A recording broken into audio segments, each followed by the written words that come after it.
Hello, Pastor John here on this Wednesday. I guess this is 1 week into the new year, and I hope you haven't done it yet. I haven't done it yet. Written 2019 on a check or on a piece of paper or anything. I did write the month different, but we'll get used to it.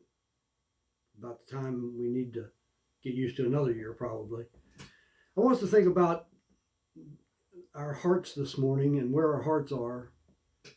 And I want to think about something that I've dealt with different times in counseling with folks. I call it the hardening process or spiritual heart trouble. And it's a new year, but it's the same old devil, and he's after us more and more. Because like I tell our people all the time in church, the devil knows how the book ends, like we know how the book ends, and it's not good for him. So he's going to try all he can do. He's going to do all he can do to try to get us to live for him, not live for God. It's the little subtle things sometimes that gets us away. You know, we understand the giant things that come our way that are problems. But it's those little things that mount up that we allow to pile them up in our lives, and they build up until something happens. Somebody said recently, what do you think is the tool that the devil uses the most to get people away from God? And I think it is that. I think it's he tries to get our hearts to be hardened toward everyday things, toward things that come our way on a regular basis, that we need to do on a regular basis. Something I've called the hardening process. It's sort of like that rubber coating that you get on the top of Jell-O. You know, you try to eat the Jell-O and it bounces around in your mouth because it's rubbery on the top. You get below the surface and it's okay.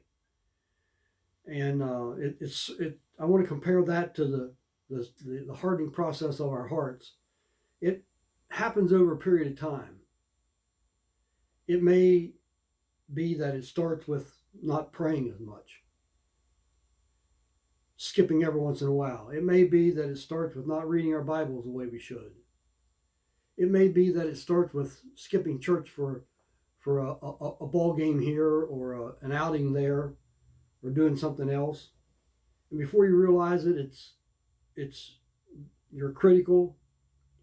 You've lost your joy of your salvation. You've lost the want to serve God. And getting back to thinking about the Jell-O, to keep the skim off of the top of the Jell-O, you keep it covered. You keep the air off of it.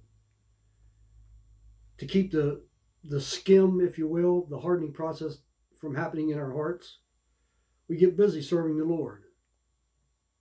Somehow, somewhere, something.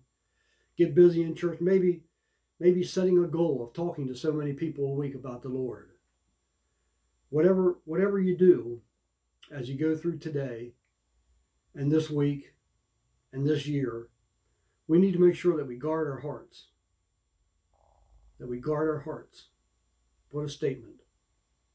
Whatever you do, wherever you go, Satan's going to try to buffet you. So the hardening process is a real thing.